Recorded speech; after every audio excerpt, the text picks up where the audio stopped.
Hello, CountSacke here, back with another Minecraft Redstone video. Today we're going to look at another 2x2 ascending door. Excuse me. So yeah, let's just get into the closing and opening. So here is the closing, and here's the opening. It's a little out of sync in the opening, but then it syncs back up. And yeah, it's very small.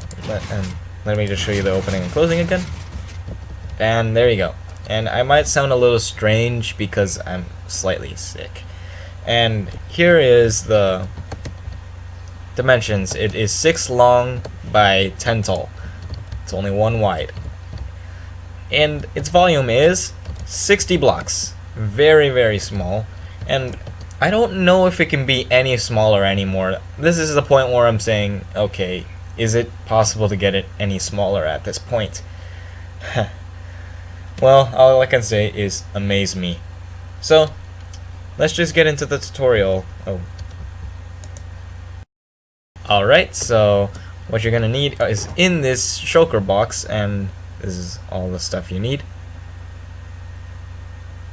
And I'll explain that you can actually have a dropper instead of this redstone lamp, but I'll explain the significance later, or unless you already know the reason why. But yeah, let's get into the setup. So on the bottom, you're gonna want to do is place 2 rows of 2 sticky pistons, like so. Then on the top, two door blocks. Oh, by the way, as for tutorials, I'm gonna go somewhat fast, but not too fast. But if you think I'm going fast, just pause the video. I know it's a big complaint that you go too fast, but to be honest, hey, you're doing a tutorial. I don't want 1 hour of tutorials. So let's go. Now you're gonna do is place 2 rows of 2 sticky pistons, 2 normal pistons facing downward. 2 rows of 2 normal pistons facing downward. And that is your whole entire setup. And let me get into, I don't need that, and let me get into the closing. Alright, your input can either be a redstone lamp or a dropper. It's because you need, when you power this block, your input block, it needs to be able to send. It needs to be able to be picked up by the observers, so observers can tell if the state of a redstone lamp is turned on or off. So it detects that and sends a pulse. But it also does that. It checks when there is an item inside and power. If you power it, of course. So the only problem with this is that redstone lamps are quiet, but they also have a little bit more delay. At the same time, they also can somewhat cause lag if you have them in large amounts. And then as for dropper, they are more in sync, but they make noise, as you can tell. Unless you have like a hopper and then you have an item inside of it. But in this case, I'm going to use a lamp because that's what I used here, and that's what's in the shulker box. And I'm just going to place that there. Well, I'm going to take that out because that's not part of the closing. So, and then you want to do is place a sticky piston facing downward with a block on its face with a redstone torch right there. Then what you're going to want to do is place another redstone torch there, a block here, a sticky piston facing down here, and another block on its face. This is your entire closing. Works completely fine, and I've used it in countless 2x2 ascending doors because it's very easy to make. Now let's get into the double extension circuit. It is actually very, very compact, and I'm very proud of it. And the double extension circuit is just this observer facing into the sticky piston, a hopper then a block on top of this hopper, the drop, observer, then place a 2-tick repeater, like so. And then do exactly the same thing on the other side, except facing into these pistons. And it doesn't matter if it actually does that, you can just fix it. It's easy to fix, to be honest. To be honest, if you want to fix this, all you have to do is really do like something like this, and then do that. Okay, never mind. It's a little different, but in the way that the wiring does it, it actually times it perfectly. So obviously, it doesn't seem like how this one works as the way the previous one did, as you could like down here. It bases off of two separate one-tick pulses. This one is a little different, but we'll get into that circuit right now. So what you're going to do is place a sticky piston with a redstone block on its face right here. It's supposed to be in the space where this block that pushes down. This torch should power the block and also power this, basically. And then we go down here, we place another sticky piston with a redstone block on its face. And then on top, you're going to want to do is place an observer and another observer facing downward with a 3-tick repeater on its top of it. And all we're also going to do is copy the same thing, except here's the thing. You need to place a block here because it's not going to be able to power that.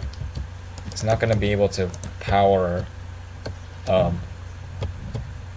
if you place this, it's not going to be able to power that, so you need to place a block there, a solid block. Then what you're going to, just copy the side. Should be perfectly, should perfectly match. Now, it doesn't matter, you can fix it once you close it. See, as you can see, it closes and it opens. So, that's really about it for the tutorial, and to be honest, the explanation is kind of simple. So basically what happens is that when you flick this lever, it powers this, and it also updates this one when it's being butted by this, and it extends. But at the same time, this one also buds this one, and when this one pushes out, this one extends as too.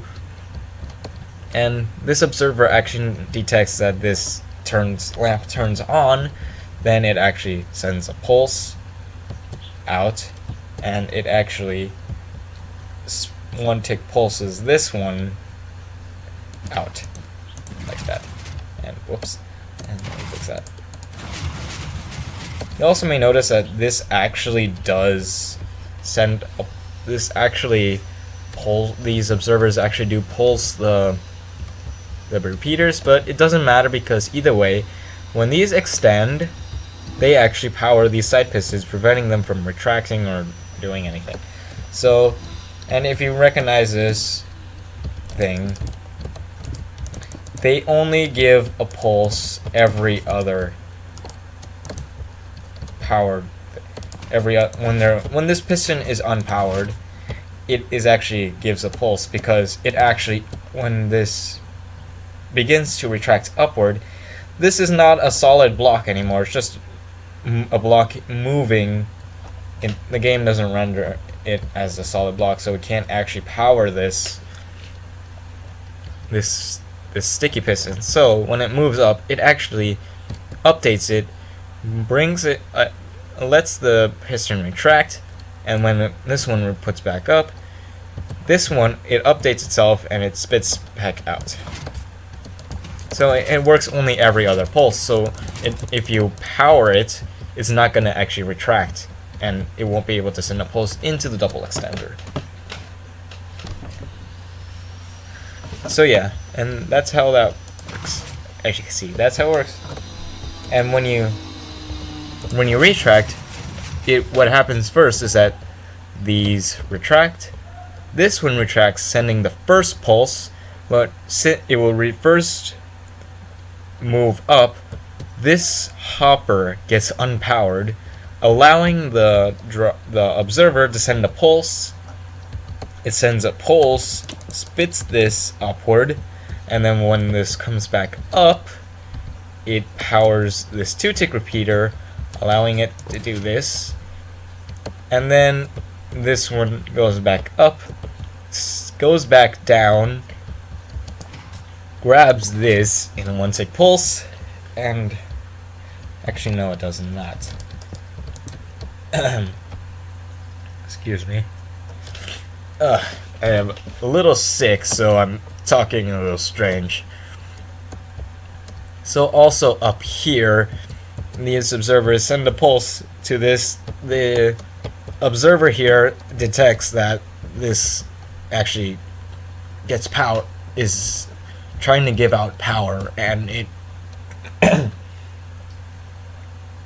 my voice probably sounds very strange right now, but it's how it is.